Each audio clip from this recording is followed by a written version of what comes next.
I'm Gail Kennedy here with Paces Connection. I am actually I have a couple of titles, but for today I'll say I am a community facilitator in California, and I support a section of California, so the capital region of California. And I also am one of the co-leads for our Practicing Resilience webinars that we're doing, or Better Normals that we're doing. And my co-host, Lara Kane, do you want to introduce yourself? Hi, everybody. I'm Lara Kane. I'm the Southern California facilitator for Paces Connection, and I'm Gail's co-host on those series, and I'm really excited to be here. Welcome, everyone. And the other co-host with me today, Natalie Oddich. Natalie, do you want to just introduce yourself real quick? Sure, I'm Natalie Oddich. So happy to be here. I'm a family and community resources lead here at Paces Connection. Thank you. Great. So, well, first we want to welcome you all and say that we're super excited about this Better Normal today. We've been working with these two ladies a little bit in the last couple of months. And so I'm going to introduce our two guests, and then they'll do they have some exciting updates for us, and they'll share a little bit about the initiative, and then we'll open it up and have plenty of time for questions and answers. So we'll be monitoring the chat if you have questions, and Allison will kind of take over what the questions are. But keep your questions in mind, and we'll make sure we have plenty of time for that. So let me introduce our two guests, Sarah and Joy. So Sarah Marikos is her professional career has focused on the science of things that can hurt us and heal us. So witnessing Hurricane Katrina's devastating and inequitable impact on communities influenced her to pivot from her pre-med track to a public health track in school. And she decided to pursue a master's in public health in epidemiology following her undergraduate studies at UC Berkeley, so that she could better understand the confluence of factors that influence the health and well-being of people and communities. Sarah spent time in Sonoma County as the lead for the epidemiology and assessment unit of Sonoma County Health Department for over 5 years. And then in addition, she also was providing consulting services to provide public health data and strategy expertise to the education, health, medical, nonprofit, and philanthropic sectors. One thing that I will say is that Sarah did her graduate work at San Diego State University, and that's where she really learned about the landmark Kaiser Permanente CDC ACE study. So that's Sarah. And Sarah, I think I'm going to introduce both of you, and then you guys can take it away. Good? Okay, so next we have Joy Thomas. And Joy believes in the transformational power of creativity and the possibility of a just and equitable world. Her work has been rooted in theater arts with specialties including applied theater, theater for young audiences, and new play development. She was a theater art instructor at her alma mater, McDaniel College in Maryland, and at DC's National Conservancy of Dramatic Arts. So Joy completed the Advanced Mind-Body Medicine training program with the globally renowned Center for Mind-Body Medicine as part of Sonoma County. So you see a theme here, Sonoma County Resilience Collaborative, formed to bring community-level healing to the region following the devastating 2017 wildfires. So she's trained teaching artists in the effects of trauma on development, and trained educators and service providers in integrating creative tools to support connection, growth, and healing. And with that, I will turn it away to Sarah and Joy. Thank you, Gail. Thank you, Allison. Hi, everyone. It's such a pleasure to be with you this afternoon or this morning, wherever you are in the world. Joy and I have been working together for over a year to launch this campaign that we'll share some highlights with you, and just want to say how grateful we have been to Paces Connection for guidance and feedback in the last couple of months, and their partnership to launch this, and grateful to all of you for your interest in the campaign. I saw several of you in the notes express interest in how to integrate this into your community or your network. And I just want to say from the beginning that I'll give a little background of our story, but we really created this with the goal of increasing awareness of ACEs across the country in whatever community, sector, population where you work or you live, and want and hope and want the tool to be used and adapted where it can benefit you and your community. And so I'll highlight a few ways that we've done that already, but encourage any questions and conversation around how this resource can best support you in the great work that you're doing. So I am going to share my screen and provide Joy and I are going to provide just a very quick overview of the campaign, and then we'll leave plenty of time for conversation and questions. So first, just want to introduce you to the ACE Resource Network, led by Joy and I. We are a new organization that has been funded by a philanthropist who learned about ACEs a couple of years ago. And as I know many of you know, that was an aha moment for him and really changed the direction of his life, and has led him on a journey of better understanding ACEs and how it may have impacted him and his family. And he asked the question when he learned about the ACEs study, why doesn't everyone know about this? And really came from it, if more people knew about this, how it would benefit individuals, how it would benefit families, how it could ultimately increase the funding that goes to research, the funding that goes to support communities, that it could change systems and policies and practices and culture so that we can prevent adverse childhood experiences and support people who've experienced them. So really came from the perspective, how do we increase awareness so more people know about that to have their lives changed or influenced by learning about it, and how to improve our communities. So we have had the pleasure of working with and talking with and listening to so many people across the ACEs space. We have a small advisory board that's been led, that is California Surgeon General Dr. Nadine Burke-Harris is our lead advisor and has supported us through this journey. Dr. Tom Boyce at UC San Francisco has been another advisor that's been critically important to the work. Dr. Karistin Conan out of Harvard School of Public Health, and Dr.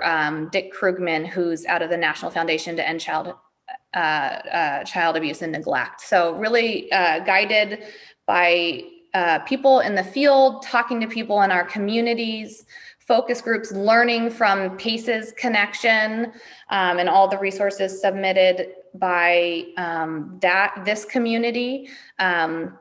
And so about 2 weeks ago, we launched the Number Story campaign, which is a multimedia, multi-channel launch. It's include partnerships with professional organizations, nonprofits, influencers. So we'll go through our launch and the celebrities and influencers and athletes that have participated in bringing awareness to Number Story, and we'll bring further awareness. We are doing paid media. We will be hosting events, in-person events, dependent on the pandemic, of course, but do have plans for that later this year. PSA advertising. We are active on Instagram, Facebook, and Twitter at My Number Story if you're interested in following us, and then through some earned media and public relations. Numberstory.org is available in both English and Spanish. Encourage you to check out the site. This is our landing page. And our goal through this campaign is to drive as many people as possible to numberstory.org so that they can learn about ACEs, how it may impact them, may impact their families, may impact their communities, what people can do who've experienced, may have a toxic stress response, who've experienced moderate to high degrees of ACEs, what we can do to help to feel better, to heal, to mitigate the impact. We have a lot of that content under healing and prevention. We also have content for how to help my kids if my kids have ACEs. And then we have a section on the science of ACEs and then resources for healthcare providers. But our target audience really is adults who've experienced sort of moderate to high degrees of childhood adversity.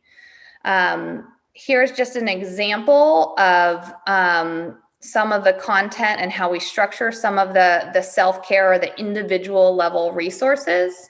Really inform. We didn't do anything new here. We took from the existing PACEs science, the best science out there that what we know can mitigate the impact of toxic stress on ourselves. And so we worked to organize it in a way that was really accessible to people. So very bite-sized pieces, clicking in and out, videos, animations to make it really accessible and people can move at the pace that they are comfortable with. So here's an example of our content on supportive relationships. And I'm moving quickly because I just want to leave room for a discussion and happy to go back to any of this. But here is our timeline. We launched on May 13th with what we called a thunderclap moment, which is essentially we asked a lot of people, a lot of friends, a lot of partners to share on their social platforms about Number Story. And so that we all have a Number Story. ACEs directly impact 2 out of 3 of us. Learn the story of your number at My Number Story or at numberstory.org. And so you can see some examples of our strategies for the launch of the campaign here. We're going to highlight some of our favorite partnerships, including one with Get Lit, which is a youth poetry group out of LA. And I saw Mika join, so I want to shout out to Mika, who really helped us with that partnership. I saw someone in the chat box say they were from Nashville. We're going to launch outdoor advertising in August in Nashville. And so I'm happy to talk more about that or talk offline so you have more awareness of what you'll see in Nashville this summer. But just within the first week, through all our strategies and partnerships, over 100,000 people have visited the website. About 1 in 4 people view 4 or more pages. And people spend in that first week about 3.5 minutes on the website. With broad reach in nearly every country, we had the help of many wonderful people like John Legend and Camila Cabello, many more that have shared or retweeted since our launch on May 13th. Here are some examples. Great partnership with the California Surgeon General Office and Dr. Nadine Burke-Harris, who did a lot of sharing on Twitter. Former U.S. Surgeon General Jerome Adams retweeted. And we couldn't have done this without partnerships like with PACES Connection, like with ACEs Aware. Yoga Ed has been an incredible partner. They work to bring mindfulness practices to students in mostly middle and high school settings across the country, and they've been a great partner. So I will turn it over now to Joy, if you'll introduce our Get Lit partnership. Absolutely. So I'm not sure how many of you are familiar with Get Lit. This is one of my favorite projects that we are involved with in the campaign. It's a youth arts education organization, and they promote literacy through spoken word poetry.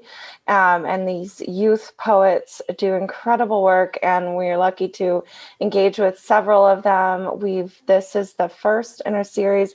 We do have a second one out now. You can check them out on social media, but we've partnered youth poets with actually Mika on our call here has helped with this greatly with influencers, and this partnership is between our youth poet Cielo and Artivista out of LA, and she is partnered with Carla Sosa, who is star of currently of Home Economics and formerly of How to Get Away with Murder, but she's a huge influencer. I think 4 million followers on Instagram and hugely more across all of her social media platforms, but reaches a large cross-cultural following. And so this is a piece that the youth poet created, inspired by what she has learned through this process about ACEs and inspired by the message of Number Story in her own words. And so we are releasing these. There are 6 in total in a series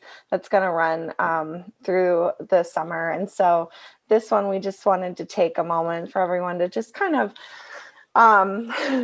maybe more for us than take a breath and just sort of receive this or be open and listen and hear this message. I think it's a really powerful and beautifully said message from a young voice. Have a number story.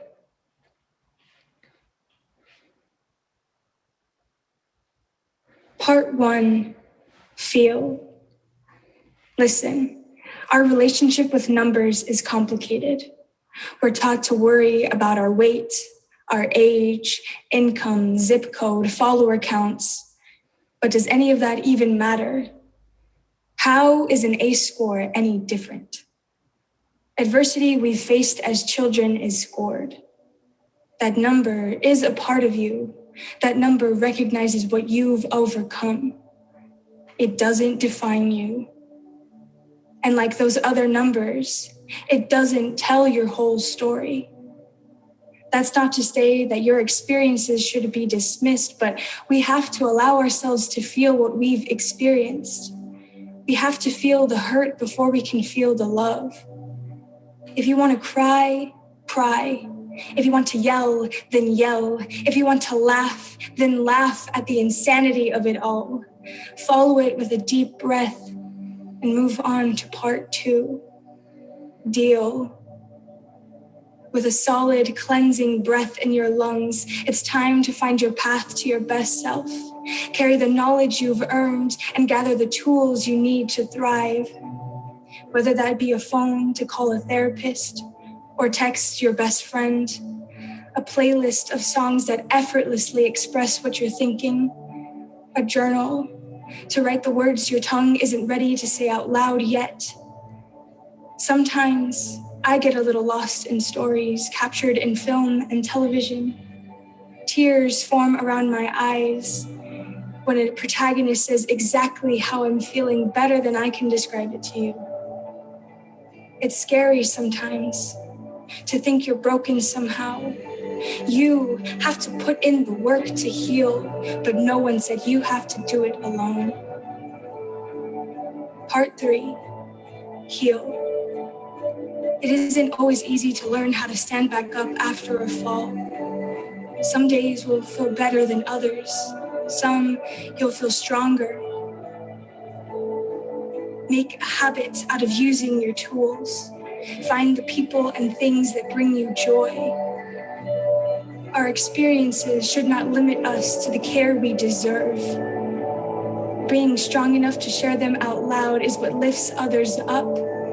We're like muscles, torn apart for a bit, just to mend and grow stronger than before. And no matter how our society is built to break us down, remember, matter cannot be destroyed.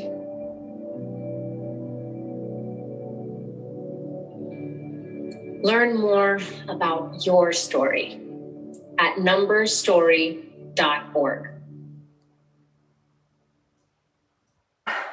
Special poet, special words, moving stuff, and there's more to come.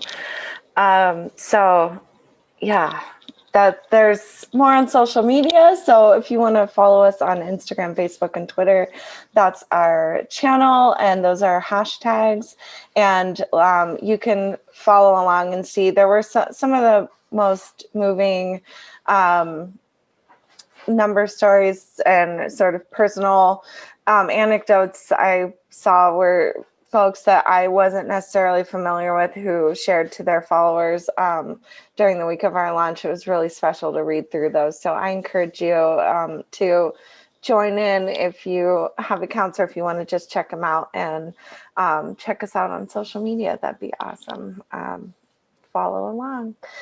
You can get a little glimpse here of our sort of multi-channel media strategy and of where we're going to be reaching. There is national, or are reaching some already. There's national media with billboards, bus shelters.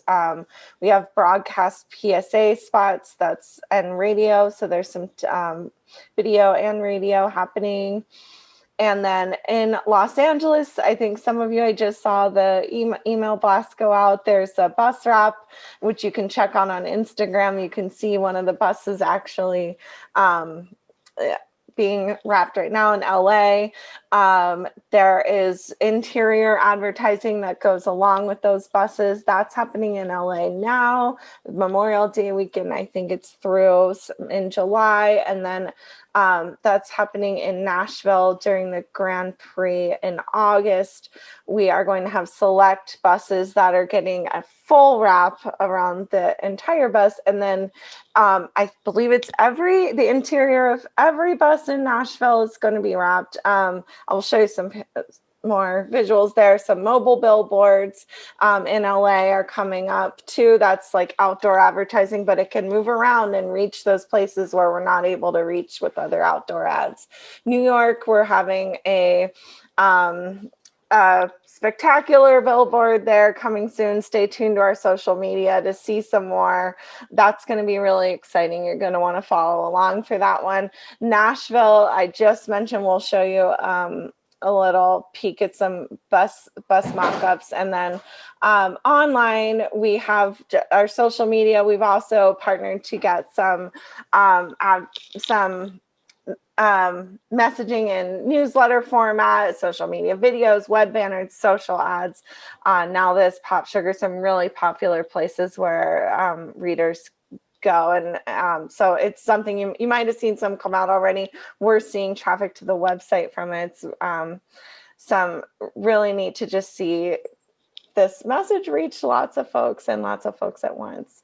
Outdoor advertising, here's some examples of what some of this national ads look like. So this would be examples of things you might see on bus shelters or billboards. And our the sort of approach here is curiosity, to get people to just get enough of intrigue here to go, what is the story of my number? I have a number, and kind of to go that hook of let me go explore a little bit more and check that out. And of course, it's all driving to the website where they can find out more. And here's some examples of the buses. Like I said, you can see it happening live on Insta. That's LA, Nashville. New York is the outdoor markets currently. And then that's it. That's all. So yeah, I think here we go. If you want to, I've seen a few questions pop up, but I think are there questions that moderators wanted to direct our way, or should we dive into comments? Thank you so much. Yeah, I'm going to have Natalie start. Yeah, we did have some great questions from the audience. So Natalie, kick us off. Absolutely. So I just first want to say I'm so impressed with your website and all of the work that you've done to promote it. For those of you who haven't seen it yet, there's just such great in-depth information about the original ACEs and the expanded ACEs, the science of ACEs, beautiful graphics and videos, which are just gorgeous. I wanted to start by just saying I so appreciate the emphasis that people can write their own story and that prevention is possible, and especially love all of the healing resources for individuals, parents, and communities. There are just dozens of ideas, and I love that they're short and brief, but provide some options so people can actually find what works for them, and that they can be used to promote wellness and healing from ACEs. So my question, you've touched briefly on it, and you know we did give you a whole lot of time to get into all of the details. So I would love to know more about how you're driving people to all of those wonderful healing resources on the site, including people who may have experienced adversity, but other than those original 10 ACEs, because you do such a great job of explaining that it's not just those original 10, that there's a lot more. So that's my question. How are you driving people specifically to those resources? Thank you. Thanks.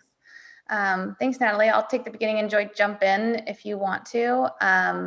So obviously we just very quickly highlighted many of our strategies to drive traffic to the website. What Joy and I have been working on the last couple of months and will continue to be doing through the summer and through the fall. And I should say this is a 6-month campaign that will run through October 31st.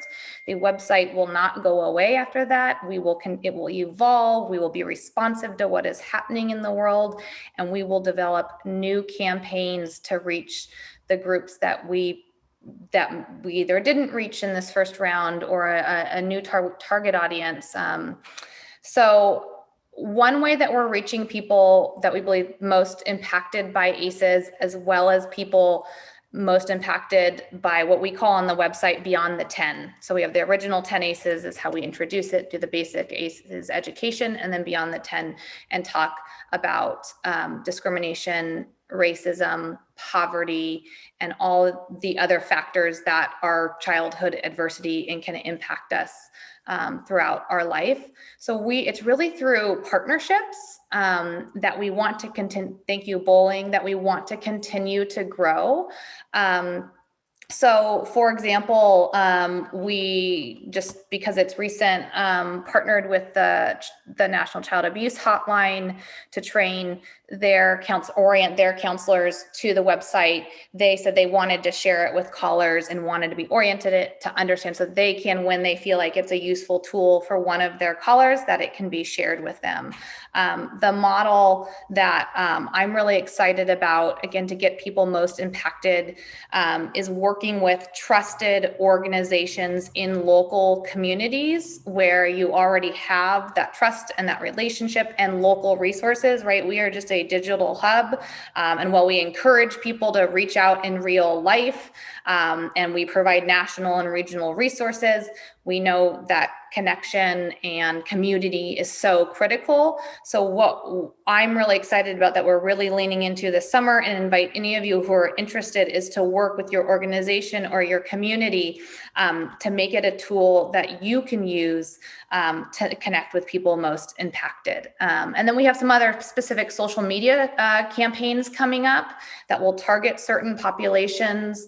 And specifically, we're going to have a Hispanic strategy that will, Hispanic marketing strategy that will likely roll out in the fall. That won't only be in Spanish, but culturally relevant, and not just an English language campaign translated into Spanish, but specifically targeting the Latino community. Joy, do you want to add anything?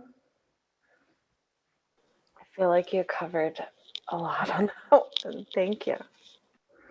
Thank you so much. That was really helpful. Allison, do you want to start asking, because we've got a lot of great questions. Before we go there, I wanted to, because there's several questions about actually two things. One, you have all of these communities from across the country right here. They showed up, they want to engage. I'm going to assume that folks on here want to engage. So maybe be really specific about what it is that you want and ways in which they can we all can work with you? Because I'm thinking about my community, like, how do I take what you have and actually bring it to my community? Yeah. Thank you, Gail. And I'll be really specific. So one recent example is we were talking to a small rural community, and they were saying, right, they're not LA, they're not New York, they're not going to get in the outdoor, they're likely not going to get the PSAs. How can we amplify this to support our own work in our community? And so there's two ways we're doing that. One is through supporting, giving you a social toolkit so that you can identify the local champions who people pay attention to and listen to and have influence in your community. So you can say, hey, would you talk about ACEs and share number story and tell your story if you want to, or don't tell your story, but say that it's important for your community. So you can use this, you can use our branding, drive to our website, drive to your website, any way to pair it so that you can, on social media in your community, increase awareness among ACEs and whatever you or your organization is doing. Another strategy using there is, again, in a small community, a joint press release. So if you, in the next 6 months, are launching a new initiative, whether it's around awareness or not, it doesn't really matter. We want to support that and help bring attention to the good work that you're doing. So if it is helpful, we'd love to partner on a release that you're bringing number story to complement your efforts to bring trauma-informed training into the schools in your county. And then I'll just say one other example of how we're doing that is for some government agencies interested in increasing awareness among staff, like children and family serving organizations themselves, increasing awareness among staff so that they're more empowered to talk to clients or patients about ACEs. So those are three ways that we're pretty active right now. The education sector seems particularly, just in the last 2 weeks, has reached out to us quite a bit, but we want to support broadly in all the different areas that you may be working.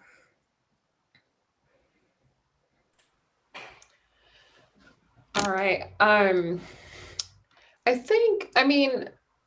I want to, we do have some questions from the audience, but I guess I'm curious, like, what are you, and you did touch on this in your slideshow, but maybe you could just summarize, like, what are your goals? What are you hoping is going to be the result of this campaign? The primary goal, so we did a national poll in fall 2019 to understand what adults in the US knew or understood about ACEs. And what we found, and I don't think this will surprise any of you, is that about 20% of adults were able to recognize the term ACEs and have a basic understanding of what that meant.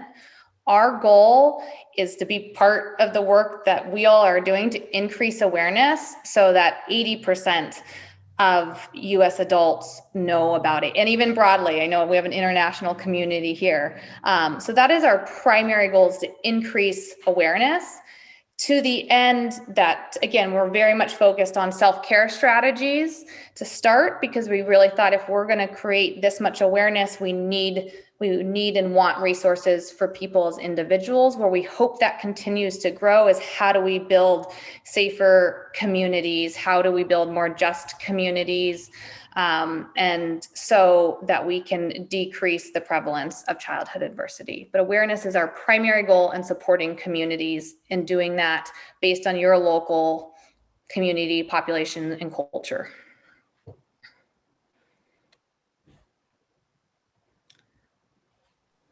Allison, do we want to take a couple of questions?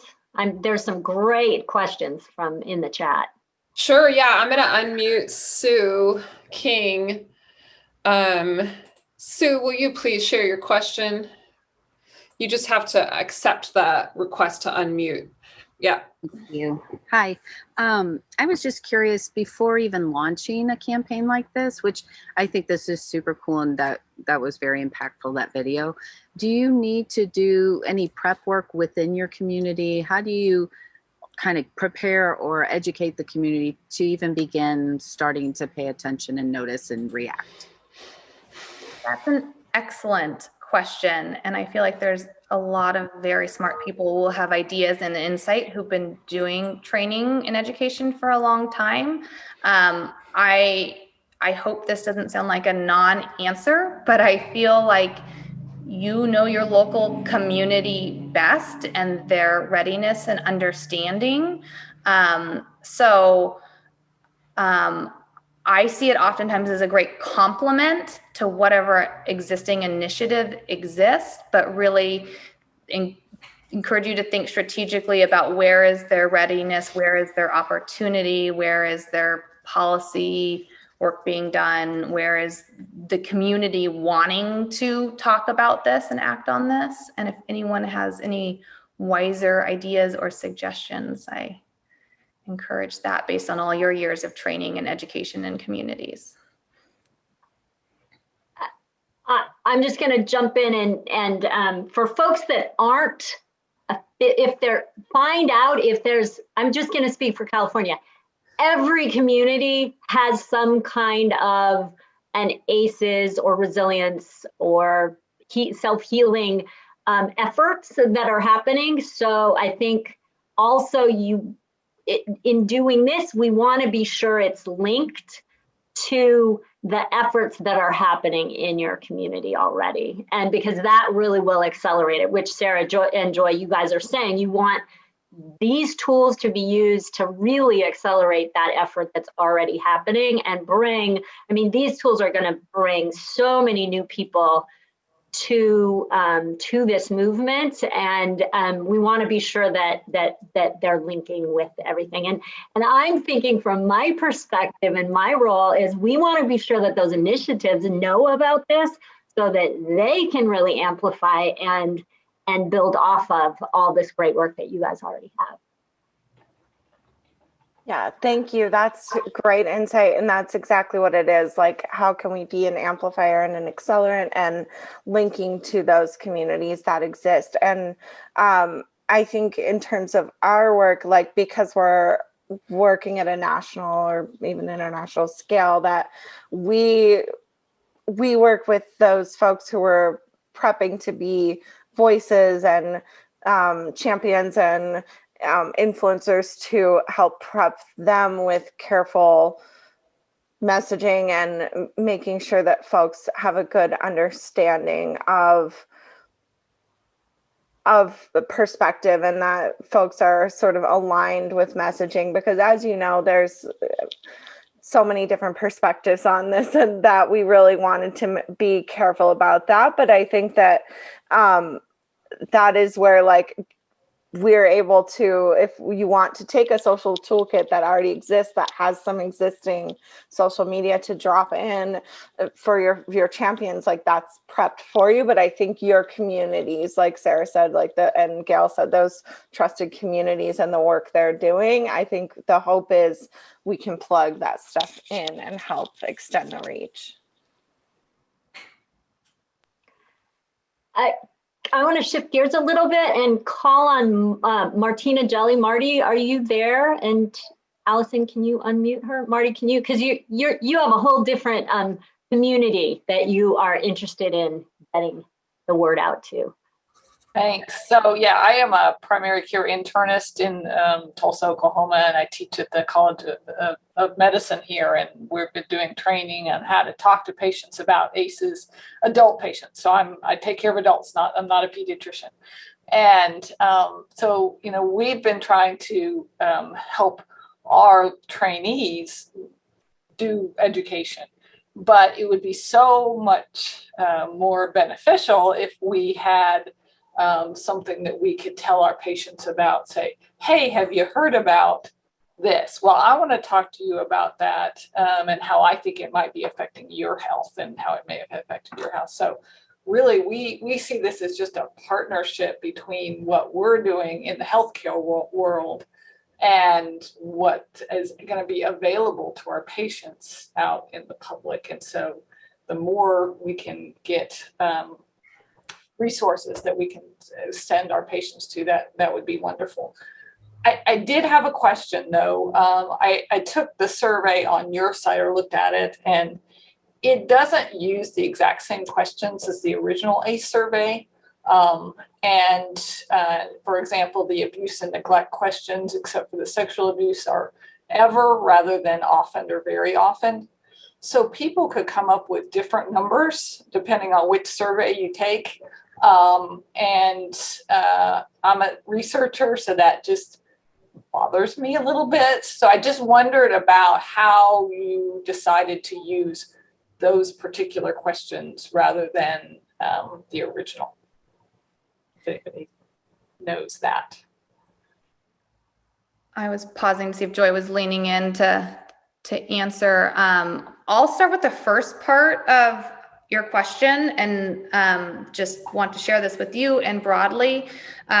We have partnered with ACEs Aware in California, and we've co-branded some materials to your exact point of supporting healthcare providers and patients. So that's something I'd be happy to share with you. And essentially what it is, it's or one of the materials that we've co-branded is an 11 by 17 poster that's going to be sent out to Medicaid providers in California that says essentially, your healthcare provider may screen you for ACEs today. ACEs are these things, they impact your health, they may impact your health in these ways. To learn more, go to numberstory.org so that we are the consumer-facing site and a tool for healthcare providers to support patients in learning more. So if that would be useful, again, that'll be rolling out in California in mid-June. We'd love to partner on that. So for your question about the screener, I know we have in the Help My Kids section, we use the Pearls screener, but Joy, can you speak to the adult? Sure. Yeah, I can. We do use the adult screeners that are used by ACEs Aware, the California standard that is used there, and it's the one that's available on the acesaware.org website under the adult screeners for adults in English and Spanish, and they do use the framing of ever. And it is a little bit different than the original ACE study. And so, I think that one of the reasons that we went with that standard is that ACEs Aware has offered and made available all of their resources to all physicians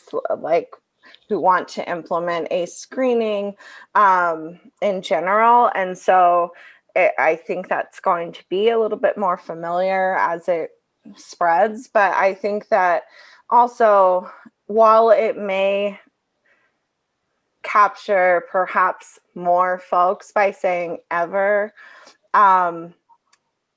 I think maybe to err on the side of including perhaps folks who maybe there were incidents that I guess when you go, was it often? I don't know. What is often? That maybe if we err on the side of ever, that it might be, and especially because we really don't, there's no thing that happens at the end that goes, if you got this number, you get sorted over to this page or this page. There's no thing that happens with a certain tally. We just kind of go, it's just for your own awareness, and it really is not a medical test on our site, and we don't call it that. We don't call it anything other than an ACE history, really. We don't even call it a screener. So it definitely isn't for research purposes. We definitely suggest that folks do, talk to their provider about health concerns, but I understand where you're coming from and how it is a variable there. But I think in terms of asking folks to kind of look toward their own story, maybe evaluating anything that may have happened. And another question came up, I think it was submitted in advance, what if something happened that I don't see it the way that it was maybe interpreted by the test as abuse or neglect? I didn't see it that way. Does it count? And I think the main thing we want people to take away is that it's your story and not necessarily your number that is kind of what we're asking you to take a look at with this, and that what you do with it is up to you, and all of that is what we hope folks take away. So I appreciate the question. I hope that clears up where it came from and how we got that came to that choice, but happy to discuss further if you'd like. Laura Smale had a question about outcomes. And so I want to ask you, how are you evaluating, or how are you looking at the impact how are you going to assess the impact? Laura, I can't find your exact question. I don't know if you had more specific you wanted to be unmuted for. Nope. So just, yeah. Can you two talk about kind of some of the impacts that how are you measuring the impacts that you're having? Yeah, thank you. There's a couple ways that we're doing it. And actually, I just came out of a meeting earlier today talking about how we can refine it. So we've set some key performance indicators, and our goal in terms of, so some of our KPIs include, our goal is to drive 500,000 people to numberstory.org. That is one of many of our metrics. From the social media PR perspective, we are looking at potential views versus verified views. So, right, there's this like magical universe. You can say someone posted and they have 50 million followers, potentially 50 million people saw it, but 50 million people didn't actually see it, but looking at verified views. So we're tracking that across different platforms as best we can. It's not perfect, but it does give us a really good indicator of who has actually been to the site and who has, above that, who has seen the campaign and gotten some basic ACEs education. We are going to do another national poll like we did in fall 2019, and that'll either be the end of this year or early 2022 to see if there's been an increase in adults recognizing the term ACEs. Now, of course, that won't be just because of our efforts, that will be because of your efforts and everyone else who's doing this work. So those are the two key ways that we'll be measuring the work. I hope that we'll be doing more work to look specifically down the line, right? We know awareness is the first step, but what happens after awareness? And so we're in conversation around that right now. I'm so glad you brought that up, because that was exactly kind of my last lingering question is, came up with ACEs Aware too, as you educate providers, like as you educate the public, sort of the then what, right? You expose people to their number, they start thinking about this, and then what? Like, how do they, if healing happens in relationship and we're opening, we're exposing large amounts of people to this concept without, maybe supportive relationships, or how do we then follow up with people or have people, help them, the deal part, as in the wonderful young poet said, right? That part, and the deal and heal. How do we support that through a large campaign like this? Yeah, we've thought a lot about that, and we have some ways that I feel like we're concretely doing that, and and what's happening right now is how we continue to evolve and support through partnerships so that we can provide concrete resources to people. The deal and heal, I think, that our website is the first step. We've given evidence-informed, evidence-based strategies that are accessible to people right now. It's not it's not call a mental health provider, because many of us don't have access to that, and that may not even be the answer for us. So the site was really like what is available right now and accessible to as many people as possible. We are working specifically just beginning some work with a community in the South that it's a small community. I'm not going to say much about it, but wanting to really taking a full sort of self-healing communities model approach to see how can we change, or how can we address some of the major systemic issues that drive generational poverty and adversity in families. So we're doing that work. And then again, looking for partnerships that where we have alignment and we can offer concrete resources to people in the areas of mental health, in mindfulness, in movement. No, oh, go ahead, Gail. Me?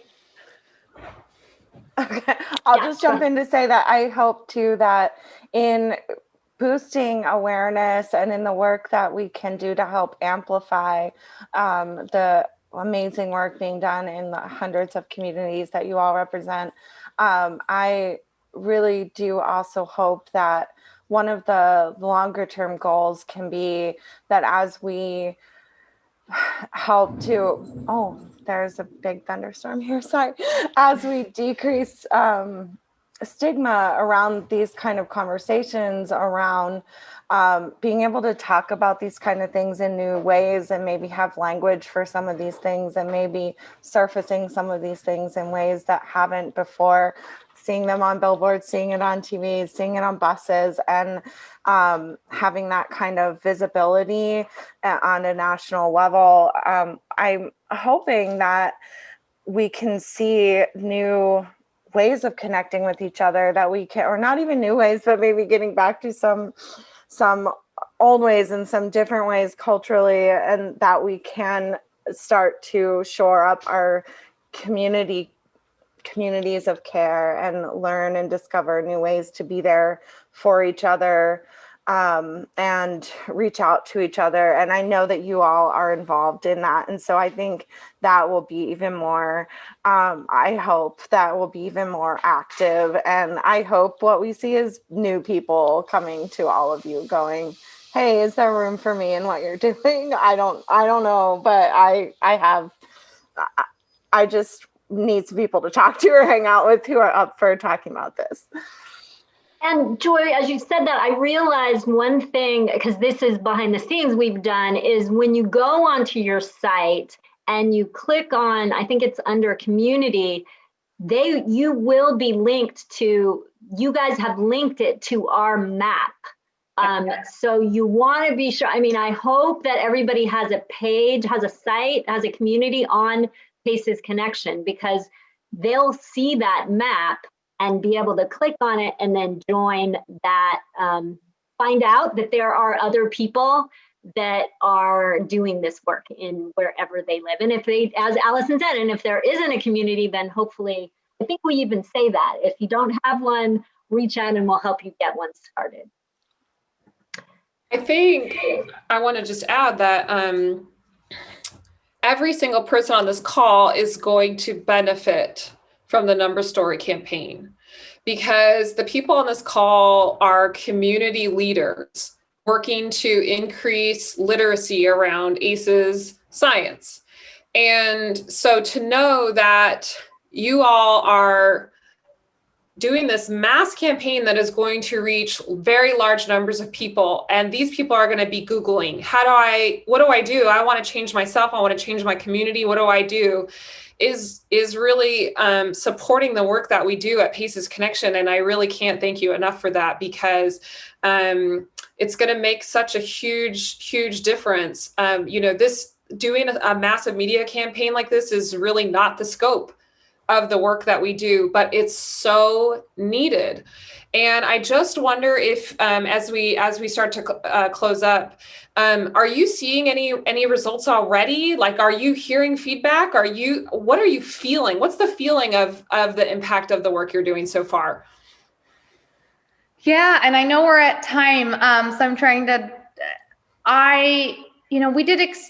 Joy and I have worked in this field for a long time and talked to friends and strangers and communities, and we did focus group testing. So I had a sense of how it would be received, but it's been really special the last 2 weeks to have it out in the world and have individuals share their stories, and like you all know, say thank you for sharing, because it helped me.